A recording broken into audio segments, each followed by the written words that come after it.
સૌથી પહેલા આપણે પેન્ટ બ્રશ ચાલુ કરશું। સ્ટાર્ટ બટન ઉપર ક્લિક કરો અને આમાં પેન્ટ લખો। લખાઈ જાય પછી પેન્ટ એપ આવે છે ત્યાં ક્લિક આપી દો।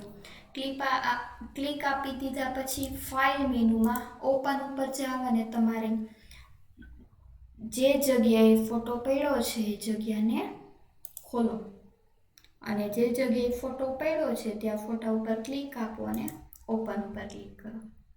જો આ ફોટો છે, આ જગ્યા આવી રીતે મોટી કરી દો।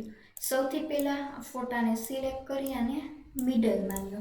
મિડલમાં લીધા પછી એની બોર્ડર આપીએ તો સૌથી પહેલાં રેક્ટેંગલ ઉપર ક્લિક કરો, બોર્ડરનો કલર સેટ કરો અને ફોટાને આવી રીતે બોર્ડર આપો।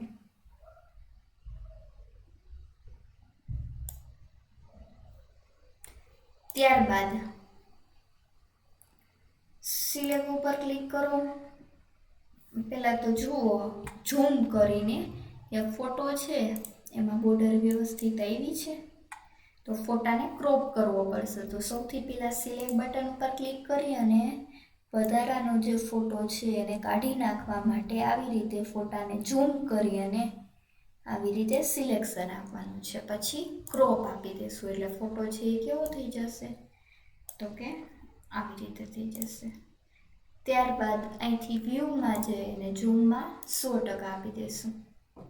આટલું થઈ જાય પછી આ સાઈઝ છે એ મોટી કરી હોમમાં જઈ આ ફોટાને સિલેક્ટ કરી અને આપણે મિડલમાં લેશું આવી રીતે। મિડલમાં લીધા પછી એને બોર્ડર આપવા માટે ફરીથી એને ઝૂમિંગ કરશું। અહીંથી સિલેક્ટ ઉપર ક્લિક કરશું ને અહીંથી સાઈઝમાંથી એક બોર્ડરની સાઈઝ લઈ લેશું અને બોર્ડર કરીશું આવી રીતે।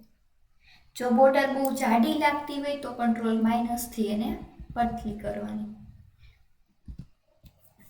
બોર્ડરનો કલર ફેરવવો હોય તો પણ તમે આવી રીતે ફેરવી શકો છો।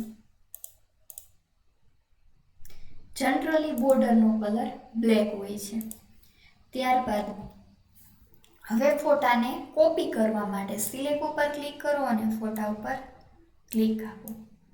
ક્લિક આપ્યા પછી કોપી ઉપર ક્લિક કરો। હવે જુઓ સિલેક્શનમાં જઈ અને અહીંયા ટ્રાન્સપરન્ટ સિલેક્શન છે કે નહીં જુઓ।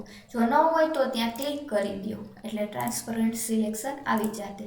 ત્યારબાદ પેસ્ટ ઉપર ક્લિક કરો એટલે ફોટો છે એ જો અહીંયા વ્યવસ્થિત અહીંયા જગ્યામાં આવી રીતે ગોઠવી દો। ગોઠવાઈ જાય ફરીથી પેસ્ટ ઉપર ક્લિક કરો, એની બાજુમાં ફોટાને લઈ અને આવી રીતે ગોઠવી દો।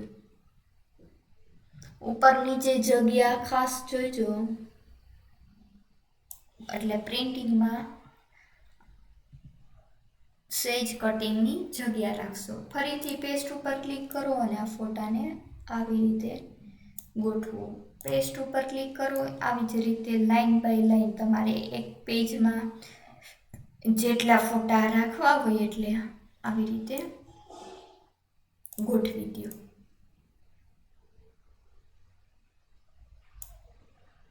પેસ્ટ એકવાર કોપી થઈ ગયા પછી અનેકવાર તમે આવી રીતે પેસ્ટ કરી શકો છો।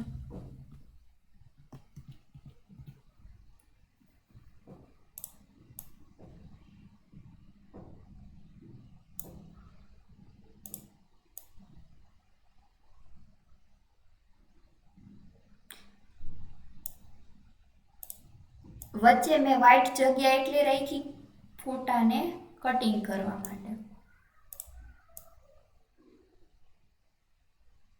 જો તમારે જગ્યા ન રાખવી હોય અથવા તો ઓછી જગ્યા રાખવી હોય તો તમારે ફોટાને નજીક નજીક વધારે ગોઠવવાનું એટલે આ વ્હાઈટ જગ્યા છે એ રહેશે નહીં।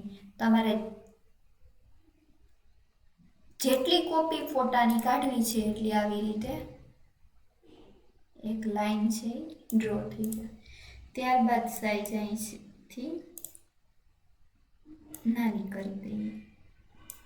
હવે શું કરવાનું તો કે આ જે પહેલી લાઈન છે ને આખી સિલેક્ટ કરી, આ પહેલો ફોટો છે એને આપણે ડિલીટ કરી દઈએ અને જે આ પહેલી લાઈન છે એ આખી પહેલી લાઈનને અહીંથી સિલેક્ટ કરી લઈએ અને કોપી આપી દઈએ અને પેસ્ટ આપી દઈએ। એટલે જો પેસ્ટ આપશો એટલે એક ફોટાની ઉપર આવી રીતે બીજો ફોટો છે એ ઓટોમેટિક આવી જશે।